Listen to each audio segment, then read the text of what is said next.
नमस्कार, मैं हूं आचार्य शशिकांत दुबे। एस्ट्रो श्री नरसिंह कृपा धाम में आपका स्वागत है। यदि आप हमारे चैनल पर नए हैं तो इस चैनल को सब्सक्राइब कीजिए, बेल आइकन को दबाइए एवं ऑल नोटिफिकेशन को भी दबाइए ताकि हमारी हर वीडियो आप तक पहुंच सके। हो सकता है कि हमारे द्वारा दी गई एक छोटी सी परामर्श आपकी दशा और दिशा बदल दे। आइए मुद्दे की बात करते हैं। सूर्य पिता के कारक हैं। ज्योतिष शास्त्र में सूर्य जगत की आत्मा कहे गए हैं। सज्जनों, पिता का प्रतिनिधित्व सूर्य करते हैं और सूर्य का प्रतिनिधित्व पिता करते हैं। मनुष्य के जीवन में सूर्य का बड़ा महत्व है। सूर्य के बिना सृष्टि की कल्पना नहीं की जा सकती। यदि सूर्योदय नहीं होगा तो फिर प्रकाश संश्लेषण की क्रिया नहीं होगी, और प्रकाश संश्लेषण की क्रिया नहीं होगी तो ऑक्सीजन का उत्सर्जन नहीं होगा। ऑक्सीजन नहीं होगी तो हम आप नहीं होंगे इस धरती पर। इसलिए प्रत्येक व्यक्ति को सूर्य की आराधना उपासना करनी चाहिए। स्वस्थ रहने के लिए सूर्य की रोशनी में बैठना परम आवश्यक है। सूर्य नमस्कार, प्राणायाम, सूर्य उपासना, सूर्य योग, सूर्य चक्र वेधन तथा सूर्य यज्ञ इत्यादि अनेक क्रियाओं को शास्त्रों में बतलाया गया है। एक प्रसिद्ध डॉक्टर थे, उन्होंने कहा है कि सूर्य में जितनी रोगनाशक शक्ति मौजूद है उतनी संसार की किसी भी वस्तु में मौजूद नहीं है। कैंसर, नासूर और भगंदर इत्यादि अनेकों असाध्य रोग सूर्य की किरणों के ठीक ठीक प्रयोग करने से ठीक हो गए हैं। मैं बतलाना चाहूँगा, सूर्य चिकित्सा प्रणाली का उपयोग करके अपने मरीजों को उन चिकित्सक महोदय जी ने ठीक किया है। विशेष बात बताऊं, सूर्य संसार की आत्मा है। संसार का संपूर्ण भौतिक विकास सूर्य की सत्ता पर निर्भर करता है। सूर्य की शक्ति के बिना पौधे उग नहीं सकते, वायु का शोधन नहीं हो सकता, जल की उपलब्धि नहीं हो सकती और सूर्य के बिना कुछ भी निदान नहीं हो सकता। सूर्य के शक्ति के बिना हमारा जन्म होना तो दूर, इस पृथ्वी का जन्म न हुआ होता यदि सूर्य न होते। प्रकृति का केंद्र है सूर्य। मित्रों, मैं बताना चाहूँगा, मानव जीवन अनेकों उतार चढ़ाव एवं विसंगतियों से भरा हुआ होता है। सुख और दुख मानव जीवन में धूप और छांव की तरह रहते हैं। कुंडली में नवग्रहों की स्थिति से ही मानव जीवन चलता है और उसकी दशा और दिशा तय होती है। प्रत्येक व्यक्ति की कुंडली में हर ग्रह का अलग अलग महत्व है और उन्हीं ग्रहों के द्वारा ही भाग्य का निर्धारण ज्योतिषी गण करते हैं। ग्रहों के शुभ अथवा अशुभ परिणाम भी उनकी स्थिति पर कहे गए हैं। जो ग्रह आपकी कुंडली में अशुभ फल देने वाला है,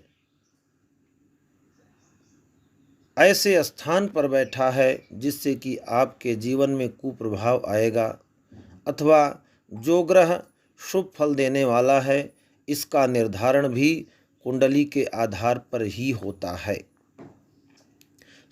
सूर्य यदि मानव की कुंडली में कमजोर है तो उस व्यक्ति को यश कीर्ति मान सम्मान मिलने में अनेकों संकटों का सामना करना पड़ता है।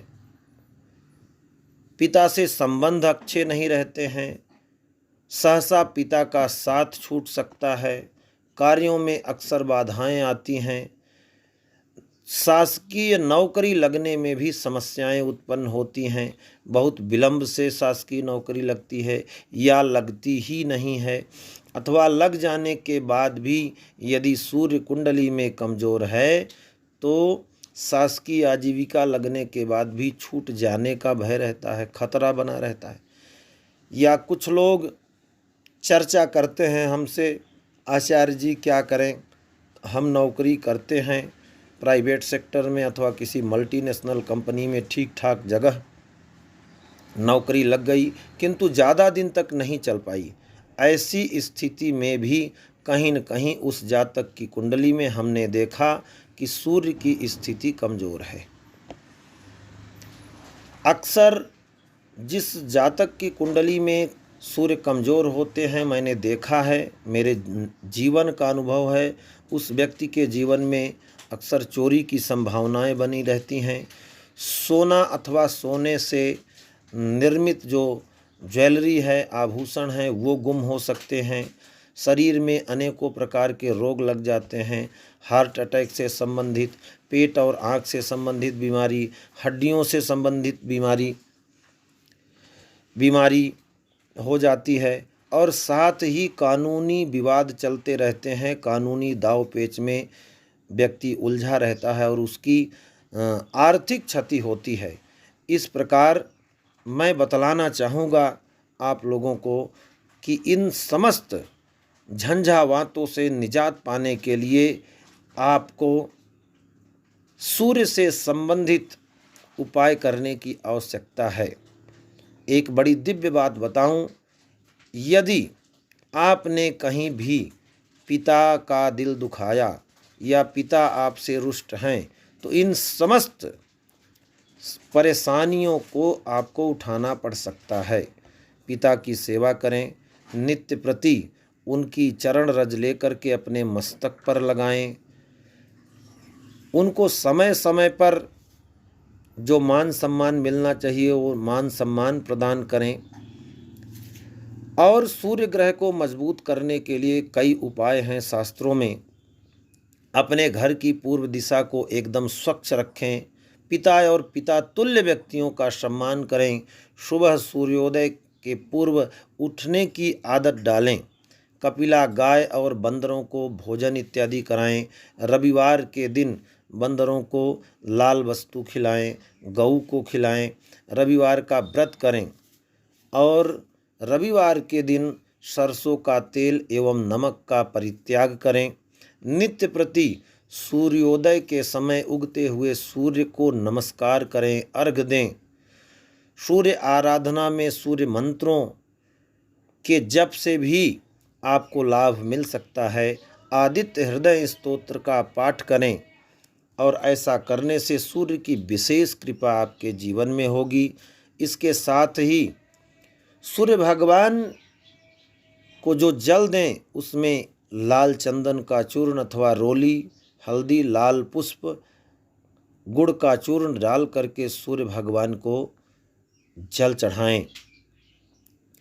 मुख्य बात बताना चाहूँगा कि यदि कोई भी व्यक्ति अपने पिता को कष्ट देता है, पिता की आज्ञा का पालन नहीं करता है, तो उसे संकटों का सामना करना पड़ता है।